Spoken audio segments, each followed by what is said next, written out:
The chosen one. The storm rises in your chest, steady and relentless, as if the air itself is urging a decision you have delayed. You stand at a threshold you did not plan to find, a narrow doorway between the life you kept and the life that keeps calling. Your name stirs within the quiet. You do not hear it with ears, you feel it with bone.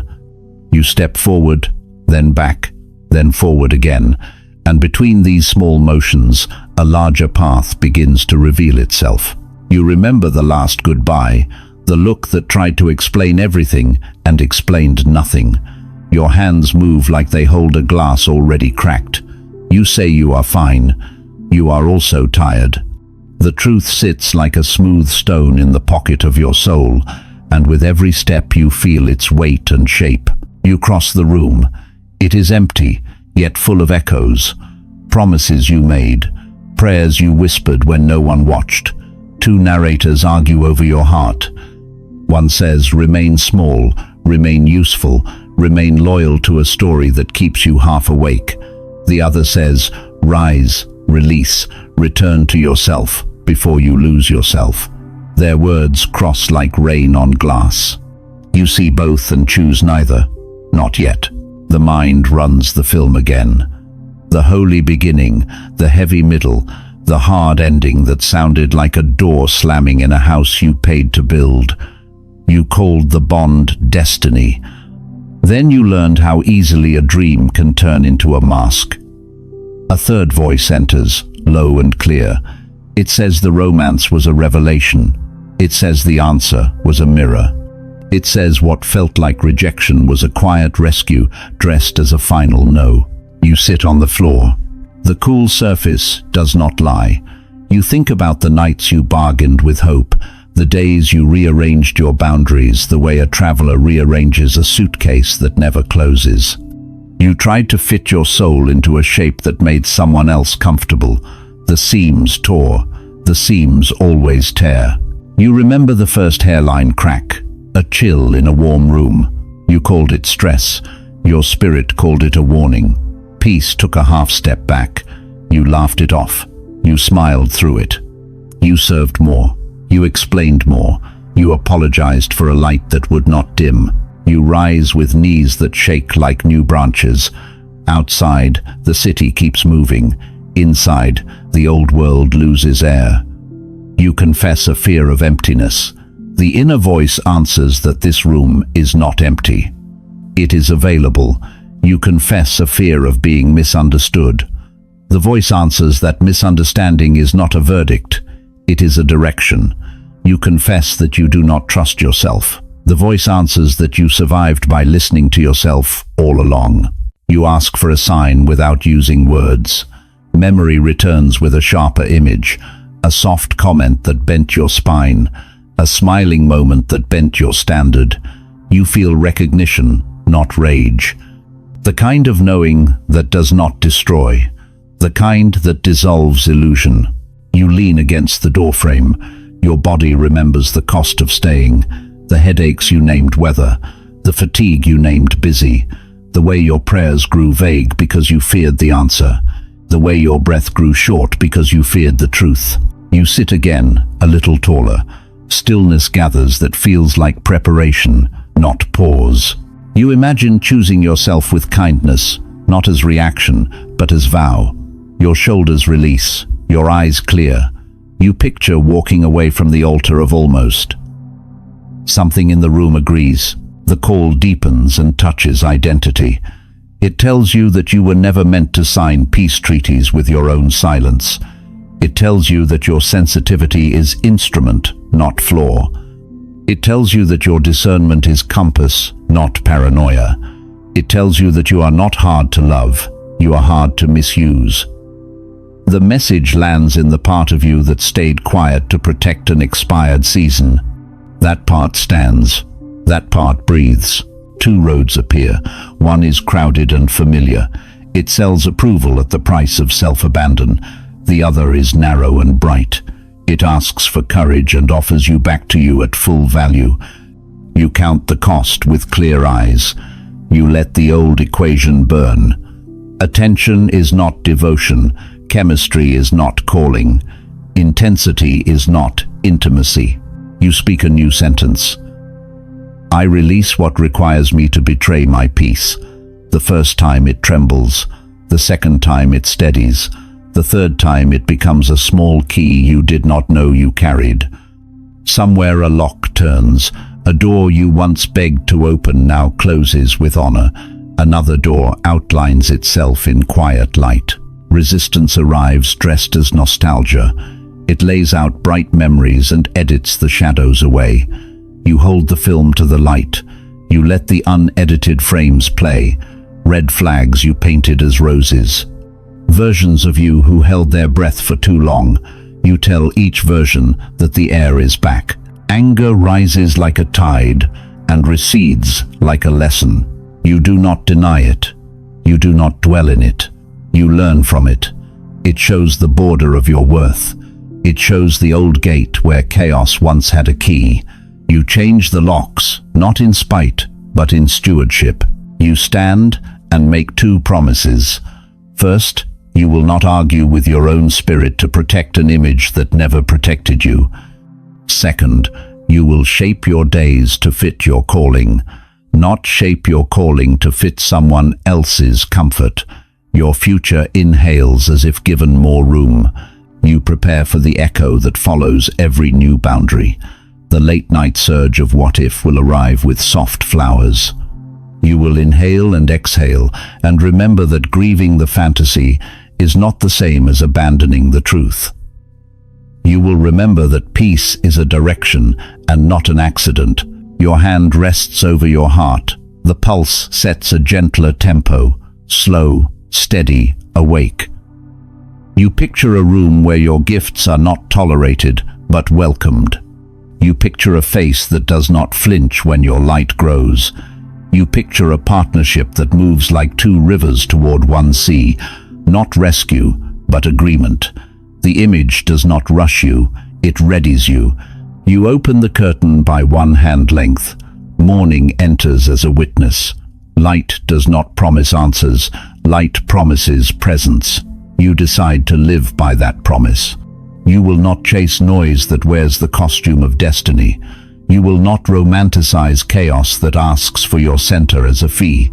You will not edit yourself to be chosen by what cannot keep you. You are already chosen, and you are learning to keep yourself. Write 333 inches the comments. It is a prophetic sign of your divine alignment. The phone lights on the table. A name appears that once pulled your orbit off course. Your breath tightens. The old script reaches for the stage. The screen glows like a small moon in your palm. You feel the pull. You feel the promise. You feel the price. You look from the screen to the door outlined in light. The call keeps ringing. Your hand hovers above accept. The vow you made waits like a steady drum. The next step gathers before you, and the choice gathers you in return. The chosen one. The silence after the ringing feels heavier than any sound. You did not answer, yet your heartbeat did. It spoke louder than words ever could. That hesitation was not weakness, it was awakening. In that single pause, heaven witnessed your surrender, not to fear, but to faith. The moment you chose not to reopen an old wound, something in the unseen world shifted in your favor.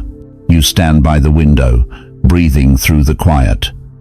The light falls differently now, softer, deliberate, almost protective. You feel as if you have stepped out of an old script and into a blank page. Yet blank does not mean empty, it means ready. Ready to be rewritten by truth, not trauma. Ready to see yourself without distortion. Ready to meet the you that heartbreak tried to bury. Doubt knocks softly. It always does. It wears the face of reason and whispers that maybe you overreacted, maybe they have changed, maybe this time would be different. But growth is not amnesia. Growth remembers clearly and still chooses peace.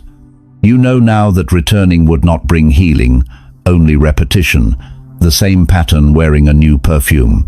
You walk to the mirror. The eyes looking back are not the same. There is depth where confusion once lived, quiet confidence where dependence used to speak. You trace the reflection and realize that solitude does not equal loneliness. It is sanctuary. For the first time, silence feels like company. The past tries again, not through a person, but through memory. You see the moments that felt divine laughter under streetlights, the way you once believed love could erase pain. But behind every flash of joy was a small warning, a sacred no disguised as comfort. You ignored it because you were afraid of divine timing. You wanted control, not alignment.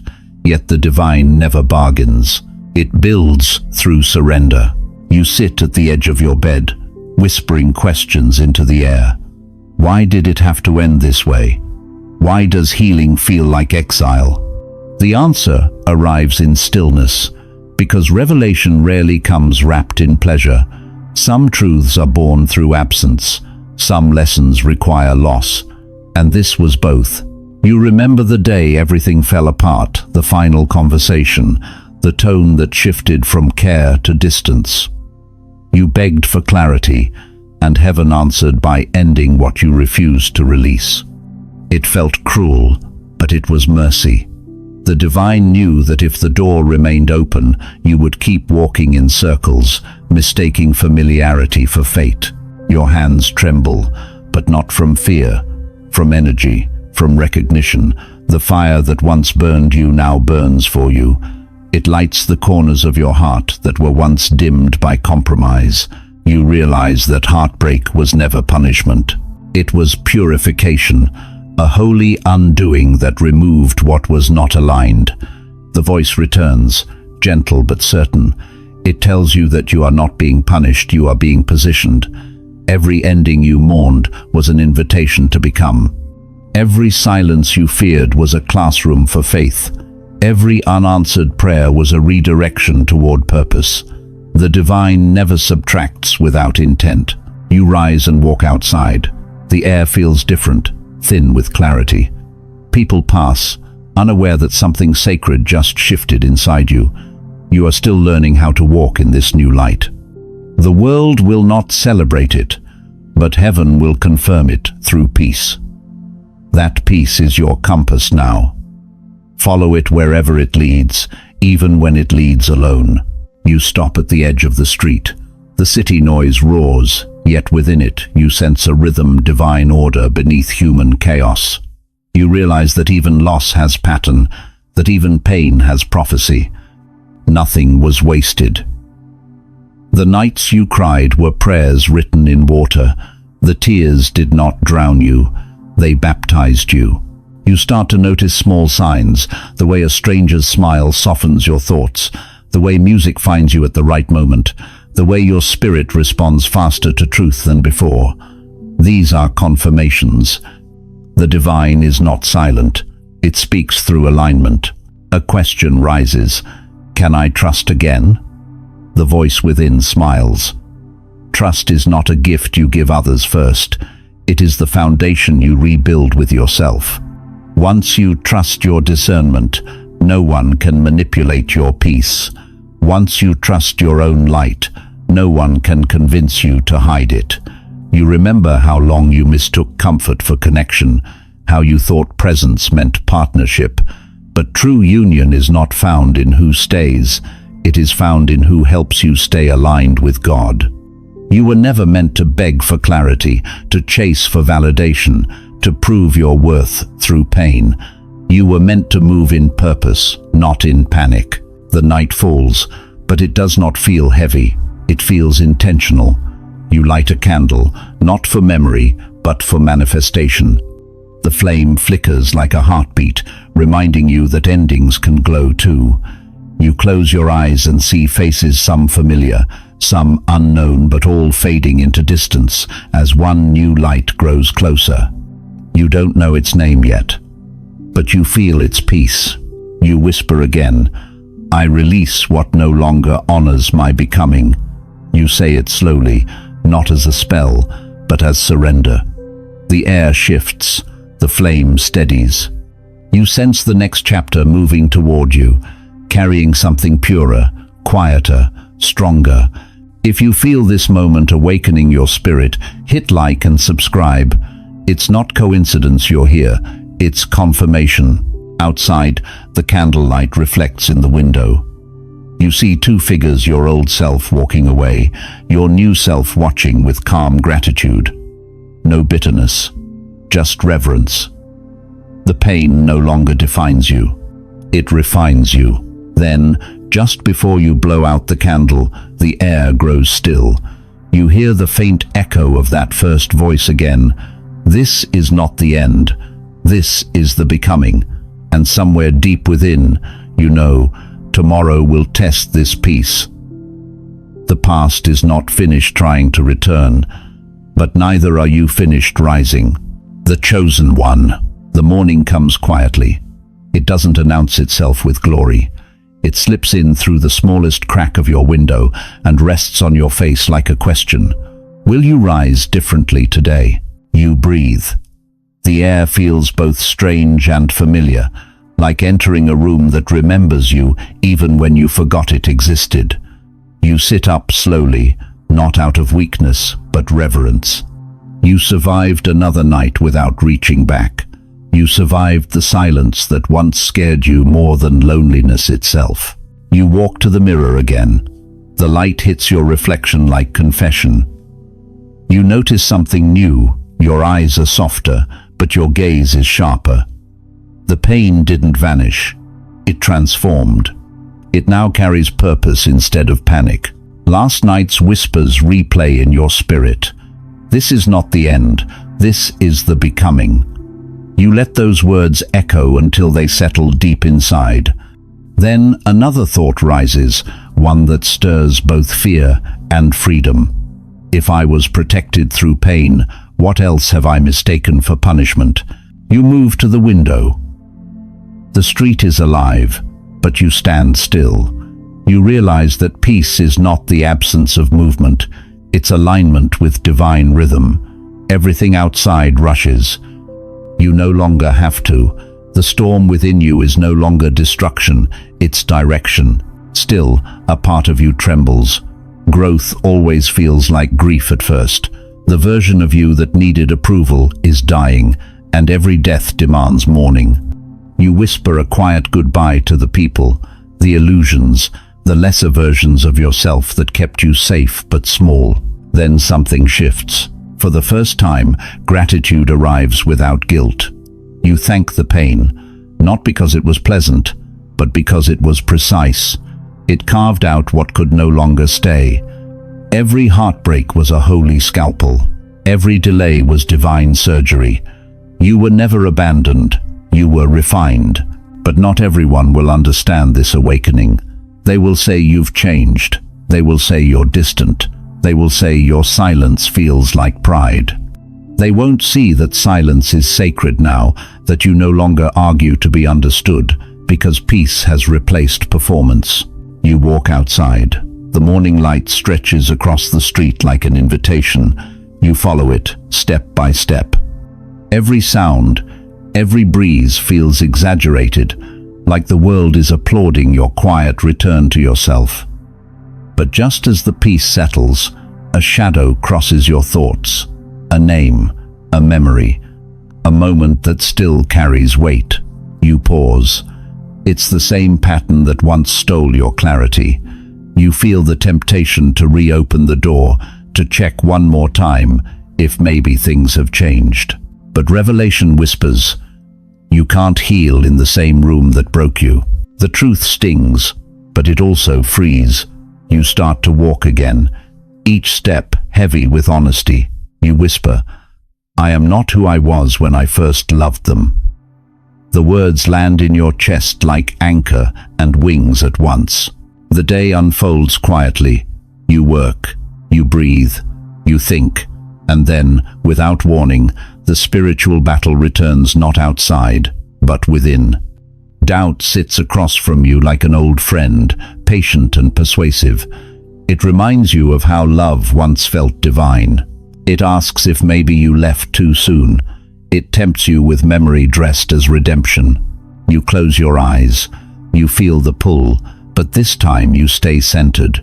You recognize that not every warm memory deserves resurrection. Some are only meant to remind you of what you survived.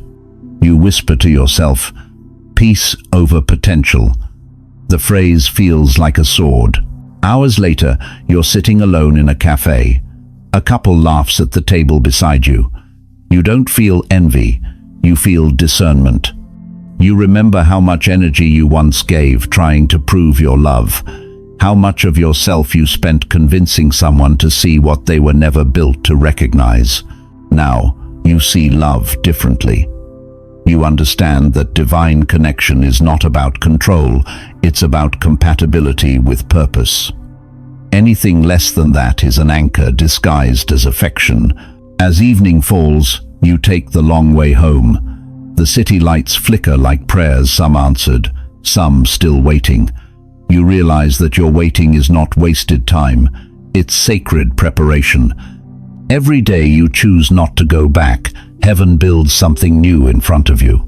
At home, you sit again in stillness. No music, no noise, just your breath. You feel God's presence not as thunder, but as steady warmth beneath your ribs. The voice speaks again, clear and calm. Before the promise comes isolation. Before divine union comes divine solitude. I separated you to strengthen you. The words settle into your spirit like seeds. You don't need to understand everything yet. Seeds grow in darkness before they rise in light. You are still underground but no longer buried. You are planted. You open your journal and write, "I forgive myself for confusing attention with love. I forgive myself for calling red flags lessons I had to learn twice. I forgive myself for staying where peace had already left." The ink dries like closure. You read the words back and feel your shoulders drop, your chest expand. This is healing, not loud, not dramatic, but real. If this message resonates in your spirit, write 333 inches the comments. It's not just a number. It's a sign that your spirit and your destiny are finally speaking the same language. Outside, the night deepens. You hear the echo of footsteps fading down the street. They sound like the past walking away. You let it. You close the journal and whisper, "Thank you." Then, from somewhere beyond thought, a new awareness rises, soft, slow, inevitable. You realize that what ended was never love, it was limitation. And what begins now is not loneliness, it is liberty. But as you drift towards sleep, a chill brushes your skin, subtle yet certain, as if something unseen still watches from the threshold. The lesson isn't finished. The next test is already on its way. The chosen one. Night stretches long, but you cannot sleep. The air feels alive with whispers, not voices, but vibrations. Something unseen is shifting again. The peace you found yesterday now trembles under the weight of a new revelation. Growth never arrives without testing. You know that now. You sit up in the dark. Your room feels smaller than before, like truth is expanding faster than space can contain it. The phone glows on the nightstand. No message, just the ghost of an old pattern, asking to be remembered. Your mind replays fragments, names, promises, the soft tone that once pulled you back into confusion. But this time, you don't chase the memory, you study it. The lesson is clearer now. Some connections were never love stories.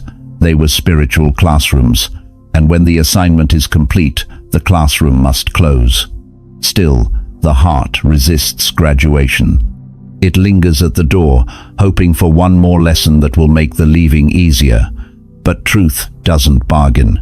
Truth releases. You walk to the window. The city glows like scattered embers.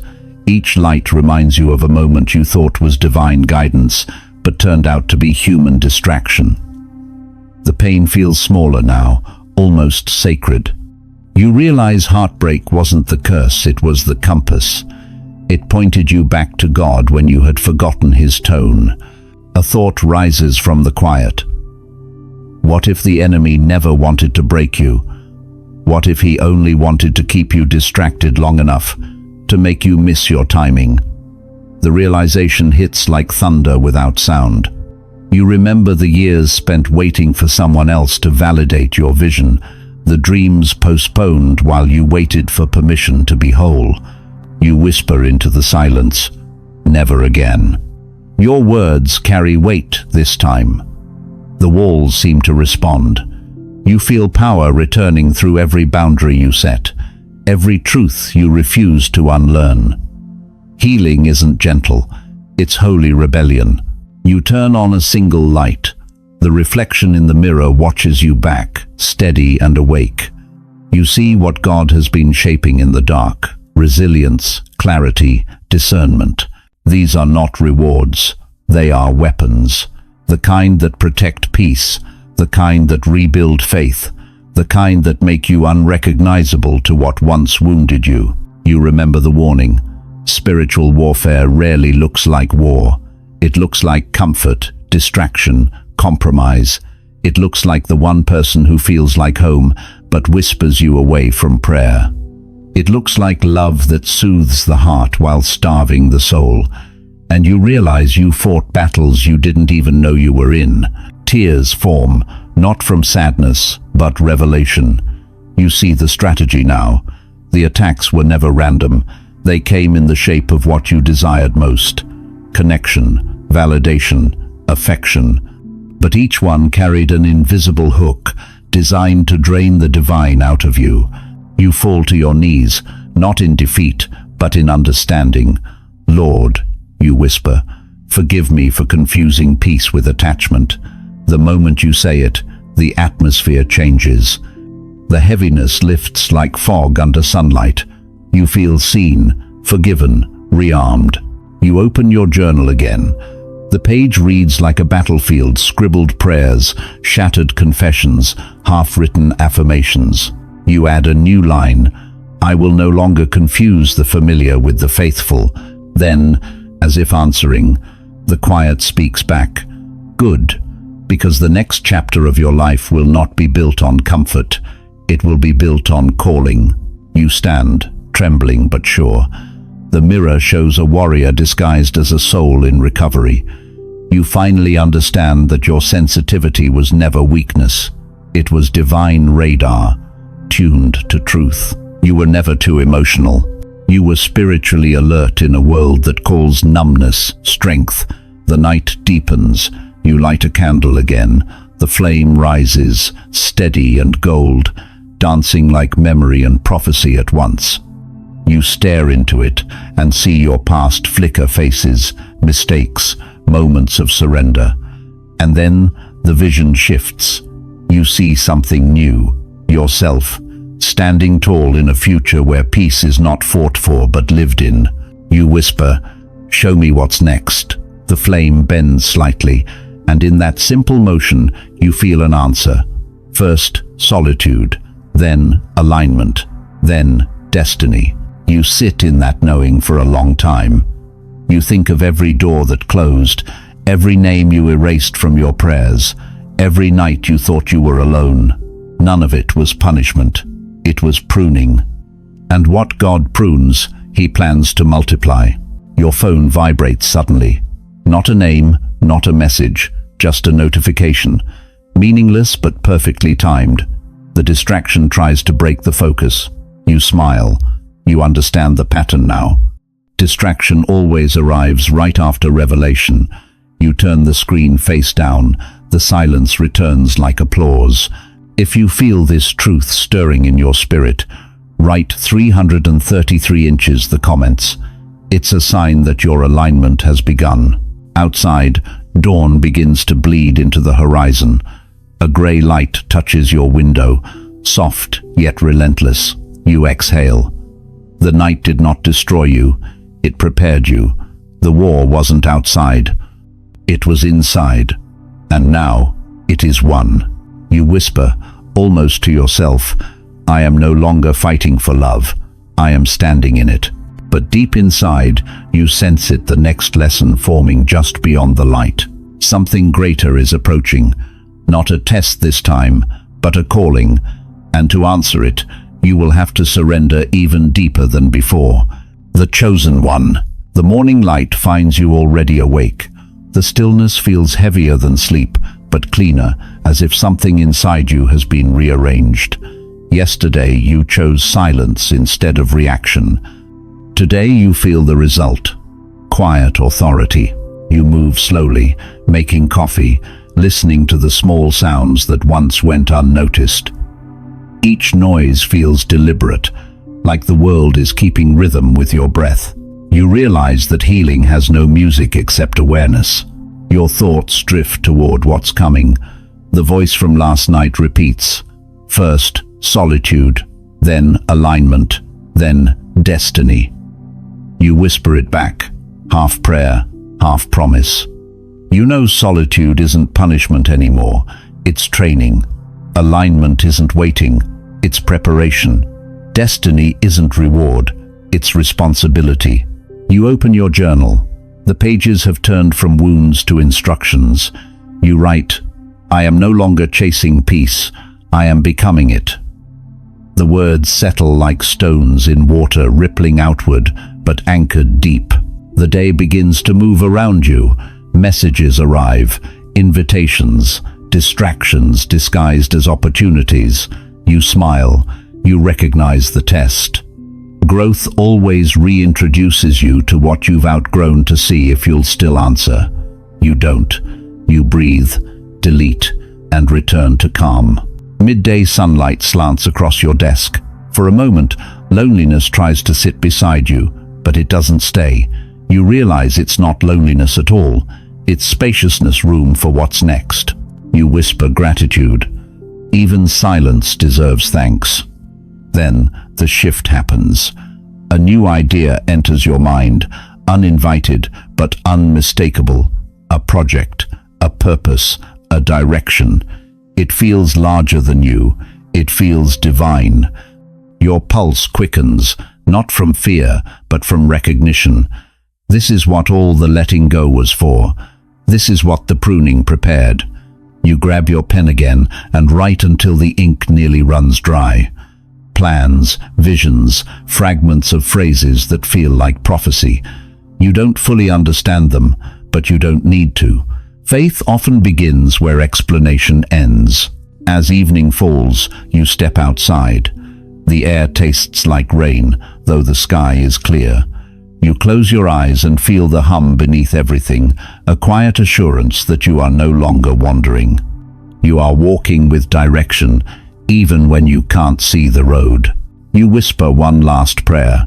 If this path is yours, let peace remain. If it's not, let it dissolve. The peace stays. You open your eyes. The horizon glows faint gold. The world has not changed. You have. And that is enough to change everything. If your spirit feels this alignment, type 333 below. It's not superstition, it's agreement. Somewhere, unseen, the next door begins to unlock. The chosen one. Night falls again, soft as velvet, but charged like thunder before rain. You feel the weight of transition in the air, not chaos, not peace, something in between. The space where destiny whispers before it manifests. You sit by the window. The candlelight trembles, and the shadow it casts looks taller than you remember. That's how growth works, quietly, invisibly, until one night you realize you've outgrown every version of yourself that ever begged to be chosen. You exhale. The quiet stretches long, but not empty. You feel the divine close, not in grandeur, but in nearness, like the air itself is listening. I'm ready, you whisper, though you're not sure for what. Readiness is rarely clarity, it's surrender. A soft rain begins, thin as silk. The droplets hit the glass like ticking clocks. You watch them race downward and realize that time has been waiting for you, not the other way around. Everything delayed was divine protection disguised as pause. Your phone lights up again. A different name this time. New energy, same pattern. You sense it instantly, that subtle pull that looks like interest but feels like distraction. This is how the test returns, not through the past, but through its echo. You smile, calm and unmoved. You've learned that every connection is a covenant or a classroom, and discernment is knowing which is which. You put the phone face down and return to the rain. In the reflection of the window, you see both versions of yourself, the one who pleaded for peace and the one who became it. You bow your head slightly, not in pride, but in gratitude. Survival was grace. Stillness is strategy. A warmth spreads across your chest. It feels like confirmation. The divine speaks again, not through words, but through knowing. What's next will not require you to abandon yourself to receive it. It will meet you at your healed frequency. You close your eyes, repeating the words until they settle. You finally understand that divine timing isn't delay, it's alignment. The universe doesn't withhold, it prepares. You whisper, "I trust what's unfolding, even when I can't name it." Then, somewhere deep inside, a vision flickers, faint but vivid. You see a door made of light. Behind it, something calls, gentle but undeniable. You don't yet know what waits beyond, but you know you're strong enough to find out. You rise. The rain slows, the candle burns steady, and a quiet certainty fills the room. You are not waiting anymore. You are walking toward your assignment. If you feel this confirmation stirring in your soul, type 333. It means your next chapter has already begun.